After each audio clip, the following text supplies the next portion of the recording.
इसी प्रकार से मेरी स्थिति तो पानी के समान है, लेकिन आपके नाम रूपी पत्ते पर जैसे ही पहुंचेगी ये चित्तों को हरण करने वाली होगी। पहले निंदा फिर प्रशंसा। हीन भाव नहीं लाए, कमजोर थे, बुद्धिहीन थे, लेकिन हीन भाव नहीं लाए। बोले नहीं, मेरी स्तुति भली छोटी है लेकिन ऐसे चमकेगी क्योंकि इसमें भगवान का नाम है। इसलिए ये चमक किसके कारण आई? देखो, भक्तांबर पाठ रचा पूज्यवर मानतुंग आचार्य ने, और श्रेय किसको दे रहे हैं? भगवान को। भगवान मेरे कारण से नहीं, मैं अहंकार करूं कि मैंने ऐसा भक्तांबर रचा कि सारे भारत में लोग मानते हैं, मेरे कारण नहीं मानते भगवान, आपका नाम है इसलिए मानते हैं। यदि आपका नाम हटा दिया जाए तो इसको कोई पूछने वाला नहीं मिलेगा। ये कहलाती स्तुति, सभ्यता, भक्ति। अच्छे काम करें तो किसको श्रेय देना है? बोलो ना, गुरु को, भगवान को, बड़ों को। और बुरा काम हो जाए तो अपने को। और आप लोग कैसे हो? अच्छा काम हो जाए, अरे इसमें भगवान क्या करेगा? मैंने दिन रात पसीना एक किया है, इसमें गुरु क्या करेगा? मैंने दिन रात एक पसीना किया है। और बुरा हो जाए, अरे भैया आजकल भगवान की कृपा दृष्टि थोड़ी, आपकी भाषा यही है। अच्छे काम तो मैंने किए और बुरे किए तो ऐसा नहीं है भगवान। बुरे बुरे जो काम हैं वो मेरे किए हुए हैं, और अच्छे अच्छे जो काम हैं ये तेरे किए हुए हैं। मेरे से अच्छे काम हो जाए, मैं जन्म जन्म का पापी, मेरे से अच्छा हो ही नहीं सकता, लेकिन दुनिया कह रही कि इसने बहुत अच्छा कार्य किया है। ये भगवान सब आपकी महिमा है, करते आप हैं, नाम मेरा हो रहा है। ये भक्ति की भाषा है। एक बेटा आया पढ़ करके, पिताजी से पूछा, पिताजी ने पूछा बेटा क्या बात है, रिजल्ट कैसा रहा? बोले बहुत अच्छा, मेरिट लिस्ट में आया।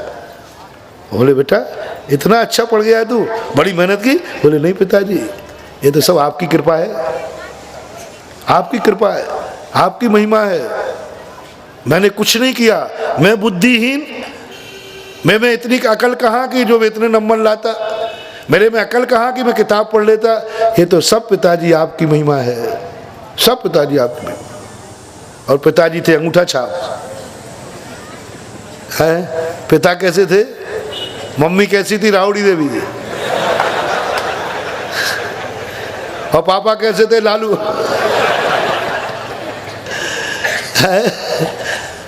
और लेकिन बेटे ने कहा माँ सब आपकी कृपा। बेटा मैं तो हस्ताक्षर करके भी नहीं जानूं।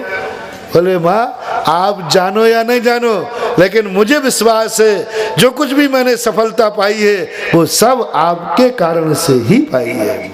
इसी प्रकार भक्त शिष्य कितना भी ऊंचाई पाले, कितना भी कुछ कर ले, जब बात आएगी सामने तो बोले सब गुरु की कृपा है, मेरे पास तो क्या रखा। मालूम तुम्हें, हम के तुम समझते हो महाराज बहुत अच्छा प्रवचन कर रहे, ध्यान रखना मैं नहीं कर रहा हूँ, ये पूज्य आचार्य विद्यासागर महाराज कर रहे हैं, सब उन्हीं की कृपा है। मालूम मैं कितना मूर्ख हूँ।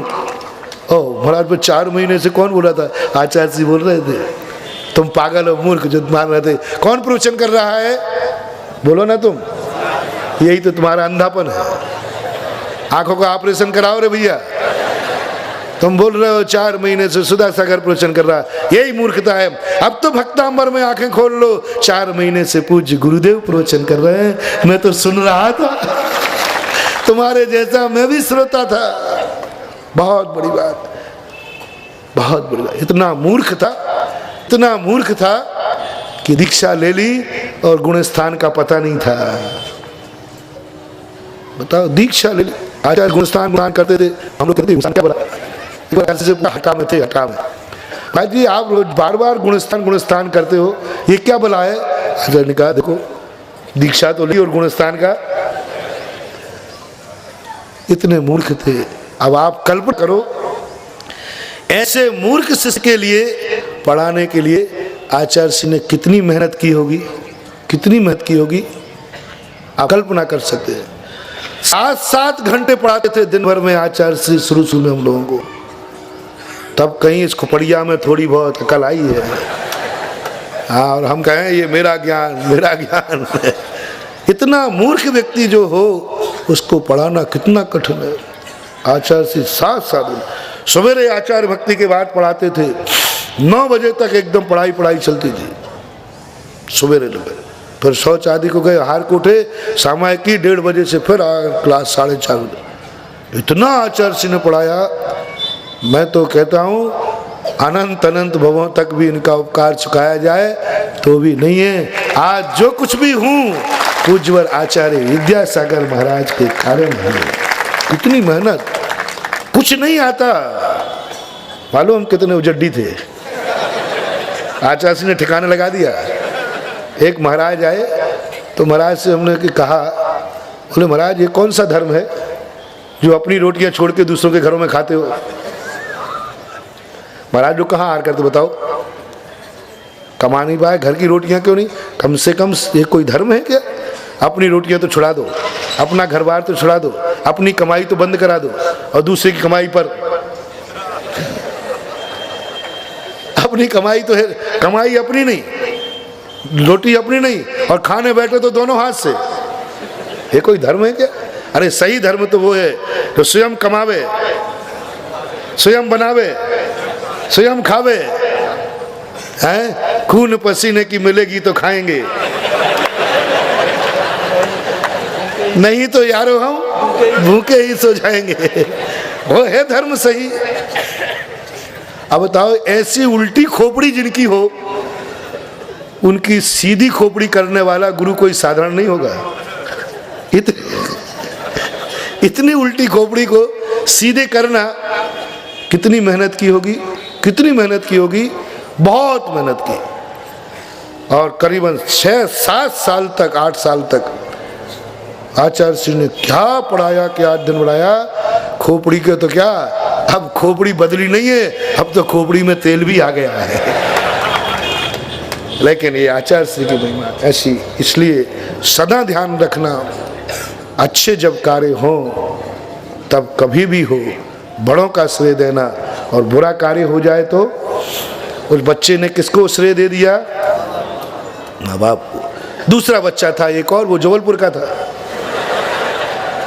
तो दूसरा बच्चा क्या हुआ कि उसने कहा कि देखो इतने मेरिट लिस्ट में आया, अच्छे नंबर से आया। उसने कहा मम्मी पापा, तो सारे लोग क्या बच्चा है, दिन रात स्वयं पढ़ता है और श्रेय किसको दे रहा है, इतनी मेहनत कर रहा है। अगर तो नहीं मम्मी पापा, सब आपका श्रेय है, सब आपकी महिमा है, सब कर रहा है, कितना अच्छा है। सारे लोग प्रशंसा कर रहे हैं उसके।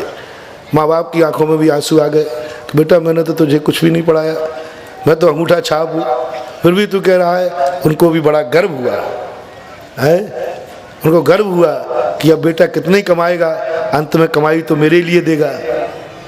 लेकिन दूसरा बेटा सुन रहा था, दूसरा छात्र उसी क्लास में था, वो फेल हो गया। अब वो जबलपुर का था, तो वो अपने घर गया। उसने कहा घर वालों की प्रशंसा कैसे मिलेगी, उसने क्या किया था वही अपन को करना, उसने क्या कहा था वही अपन को करना। क्योंकि जिससे प्रशंसा मिलेगी वो सब लोग कहे क्या बेटा है सारा श्रेय किसको दे देता है। और वो फेल हुआ था, घर पहुंचा, बोले बेटा क्या बात है, पास हो गए, नहीं पिताजी फेल हो गए। बोले क्यों, बोले सब आपकी कृपा है, मम्मी की कृपा है, बड़ों की कृपा से फेल नहीं तो क्या पास होऊंगा। पिताजी ने उठाया डंडा, बोले मूर्ख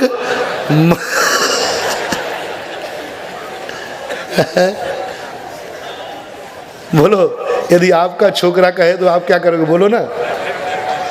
महाराज कहेगा पहले तो ऐसा झापड़ पड़ेगा उस पर।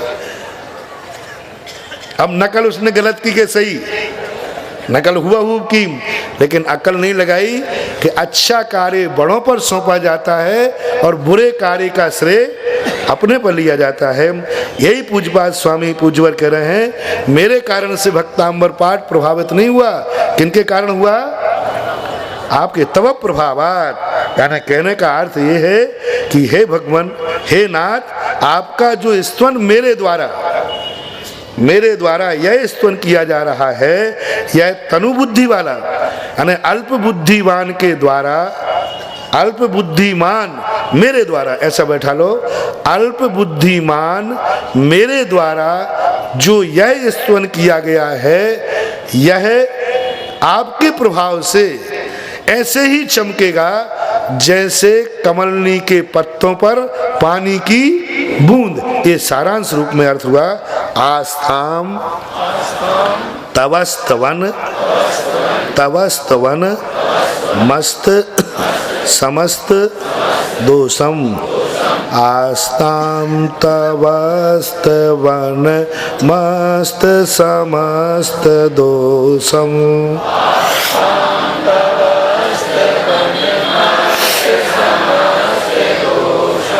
त्वत संक न्य और का न्य त्वत संक त्वत्संकथापि। यदि ऐसा ना पढ़ सकें तो पढ़ लें त्वत्संकथापि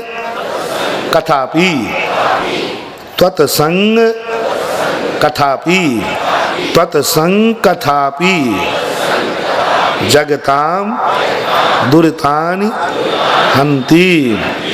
त्वत्संकथापि जगता दुरितानि हन्ति।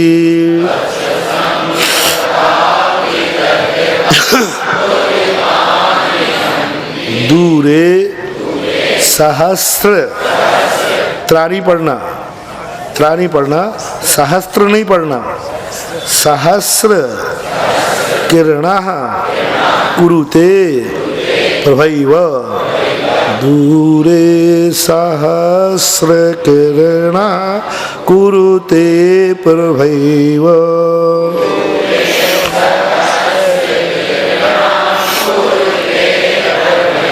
पद्मा करेषु जलजानि विकास भांजी।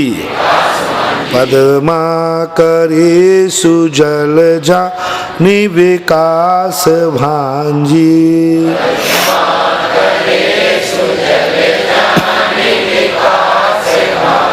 देखो पूज्यवर मानतुंग आचार्य महाराज अपने लिए जो कपन लोग संदेह करते हैं, महाराज ने कहा जाओ नमोकार मंत्र की माला फेरना, ठीक हो जाएगा। क्या पता होगा कि नहीं। महाराज ने कहा जाओ अभिषेक करना शुरू कर दो, सब ठीक हो जाएगा। हाँ महाराज कर लूँगा। किसी ने पूछा क्यों भाई, क्या बात, क्या कहा महाराज ने? महाराज ने अभिषेक बता दिया तो उससे ठीक हो जाएगा। अब क्या पता भैया, आपकी ओरिजिनल भाषा बोल रहा हूँ, बोलो कहते हो कि नहीं? अब कि जाओ भक्तांबर पाठ पढ़ा करो, सब ठीक हो जाएगा। हाँ महाराज ने दे तो दिया भक्तांबर, और पढ़ लूँगा, ठीक हो जाएगा सब काम। बोले भैया क्या, शिखर जी जा रहे हो? बोले क्यों? बोले महाराज ने कहा जाओ एक बार शिखर जी वंदना कर जाओ, सब ठीक हो जाएगा। तो हो जाएगा? अरे भैया क्या पता। अब महाराज ने कही है तो मैंने सोचा चलो हो जाए, अब एक बार मान लेते, हो जाए ठीक तो हो जाए, नहीं तो यही संदेह रहता है। जब भी हमें कोई मार्ग भक्ति का मिलता है, भगवान के पास जाते हैं, हम संदेह से भर के जाते हैं। हम क्या पता करके जाते हैं? हम ये भाव करके जाते हैं हाँ ठीक है किए लेता हूँ, हो जाए तो ठीक, कुछ नहीं होने वाला। देखो पूज्यवर क्या कह रहे हैं, आस्ताम। आस्ताम का अर्थ क्या? दूर।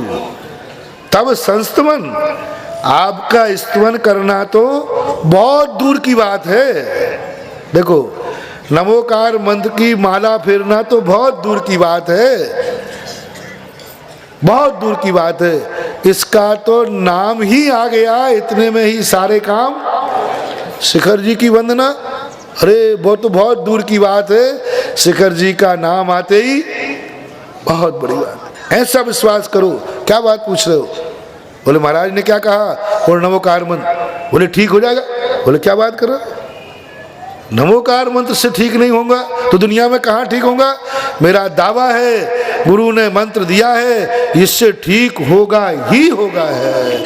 यदि क्या पता लगा है तुम्हारी भक्ति में, क्या पता बन करके भक्तांबर पाठ पढ़ रहे हो, पूजन अभिषेक कर रहे हो, सैंपल में कर रहे हो। दो चीजें, एक तो सैंपल में कर रहे हो और एक क्या पता संदेह में कर रहे हो, कुछ नहीं होने वाला।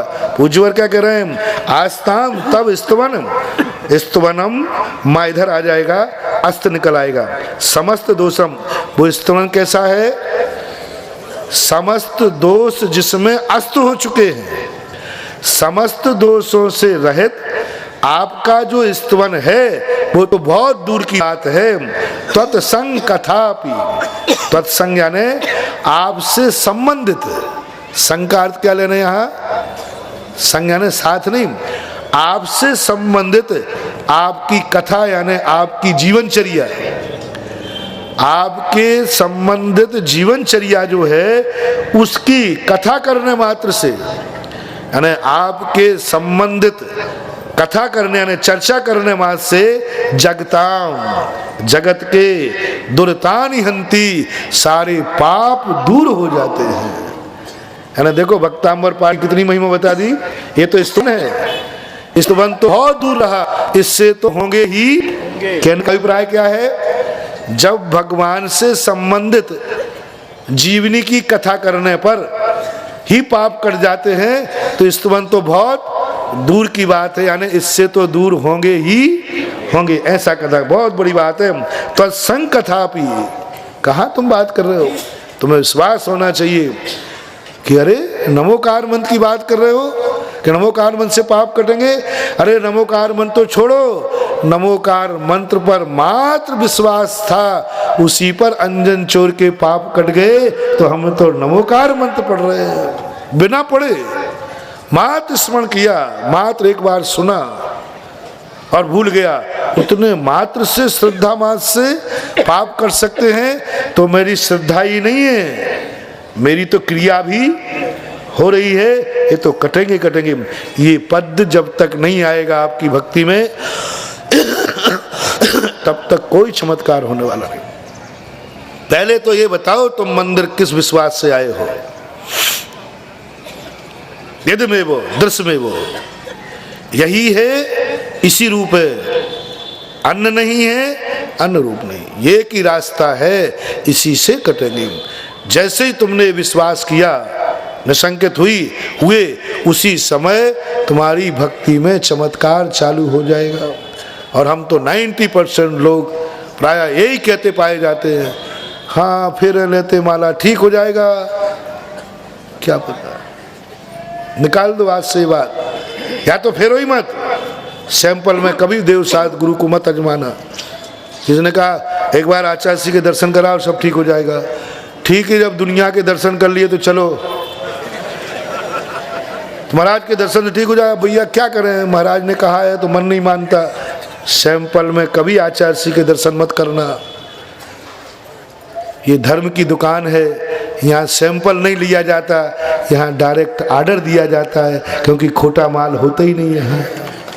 सैंपल कहाँ लिया जाता है? जहाँ धोखेधड़ी की संभावना हो कि सैंपल कुछ देवे और माल, तो पहले सैंपल पास किया जाता है। जहाँ धोखेधड़ी की, ये तो धर्म की क्लास है, ये तो धर्म की दुकान है, यहाँ सैंपल नहीं लेना, यहाँ तो सीधा ऑर्डर देना। देव साध गुरु को कभी सैंपल में मत अजमाना। नमोकार मंत्र का कभी सैंपल मत लेना, अभिषेक पूजन का सैंपल मत लेना। यहाँ तो डायरेक्ट कहना नहीं ऐसा ही है। क्या कभी ऐसा हुआ है? ऐसा किस लिए आया होगा? पूज्यवर के लिए मन में भाव, लोगों ने कहा होगा, मन में ही भाव आ गया होगा कि भगवान तो आज है नहीं, भगवान तो सिद्धालय में बैठे, और तुम यहाँ चिल्ला रहे हो भगवान मेरे पाप दूर करना है मुझे। तो क्या सिद्धालय में बैठा हुआ भगवान जमीन पर रहने वालों के पाप दूर कर सकता है? कुछ कर सकता है? तो उन्होंने कहा हाँ कर सकता है। बीरबल की खिचड़ी, बीरबल की खिचड़ी सुनी? समय हो जाता मैं करूं क्या? चलो सुना देता हूं। बीरबल की खिचड़ी ये थी कि एक बार बहुत कड़ाके की ठंड थी, तो बादशाह को सनक आ गई, ऐसी ठंड में कोई तालाब में खड़े होके दिखा दे रात भर तो मैं उसे पुरस्कार करूंगा। एक व्यक्ति गरीब था बेचारा, उसने कहा मर जाऊंगा तो मर जाऊंगा, वैसे ही मर रहा हूं, और जीत गया तो वो खड़ा रहा तालाब में रात भर। सवेरे राज दरबार में लाए गए, राजा को कंजूसी आ गई कि मुझे पुरस्कार देना नहीं। बोले तुम खड़े कैसे रहे, पहले ये बताओ, किसकी दम पर खड़े रहे? बोले तुम क्या किया? बोलो पूरे रात भर। बोले साहब मैंने कुछ नहीं किया, आपके महल में एक दीपक जल रहा था, बस पूरी रात उसी आशा में उसी को देख देख करके खड़ा रहा। राजा कहते फैल, ये महल में रखे हुए दीपक की गर्मी से खड़ा रहा, ये नकल पट्ट किया इसने, ये गर्मी में खड़ा रहा। अब बीरबल तो के सामने कहता बीरबल जी मर गया रात भर, और राजा ने तो 2 मिनट में निपटा दिया। बीरबल ने कहा चिंता मत कर, मैं तेरा पुरस्कार दिलवाऊंगा।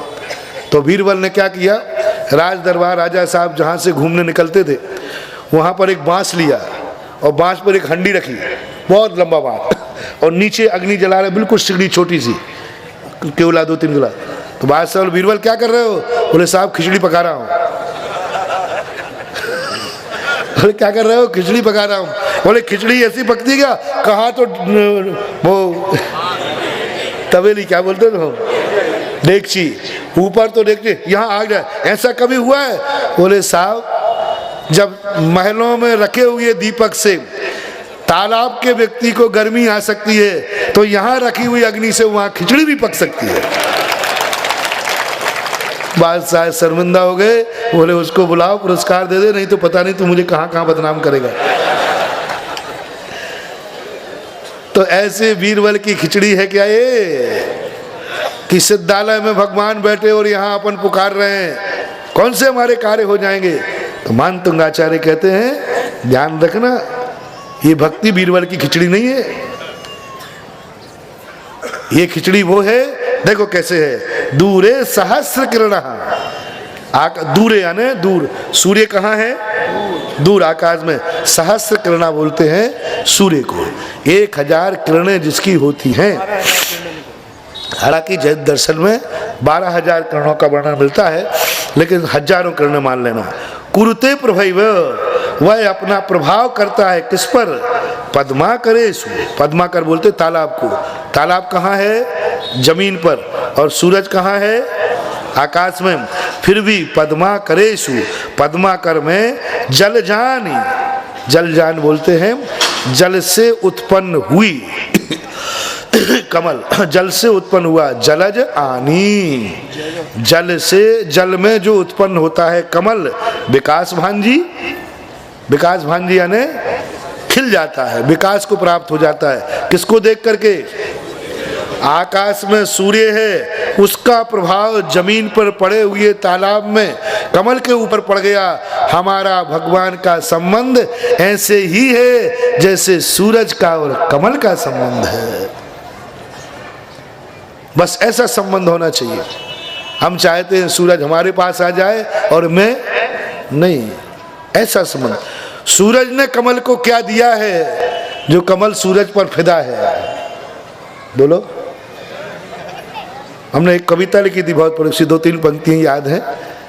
सूरज ने कमल को क्या दिया है जो कमल उस पर फिदा है? बस यही तो संबंध है भक्त और भगवान का। तुम क्या जानो रे स्वार्थी, कमल बन के देखो तो सूरज का आनंद आ जाएगा।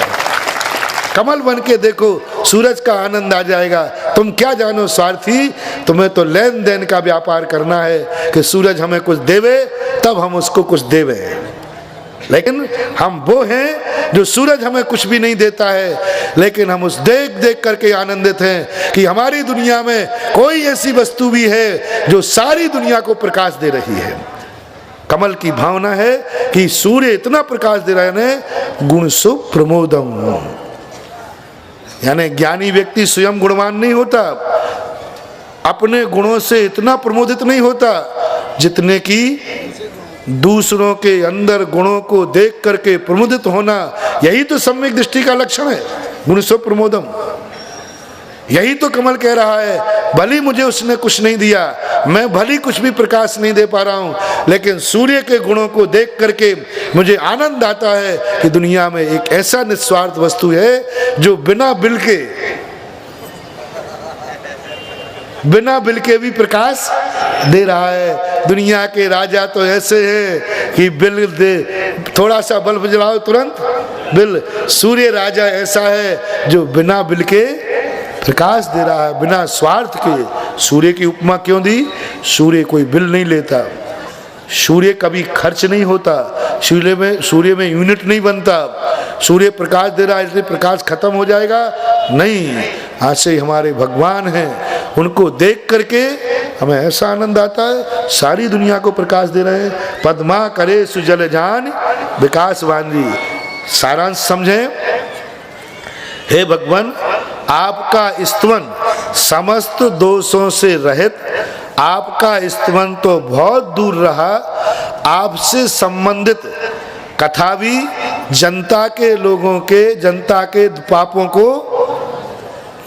पापों को दूर कर देती। दुरतानी हंती, दूर कर देती। जैसे दूर रहने वाला सूर्य तालाब में खिले हुए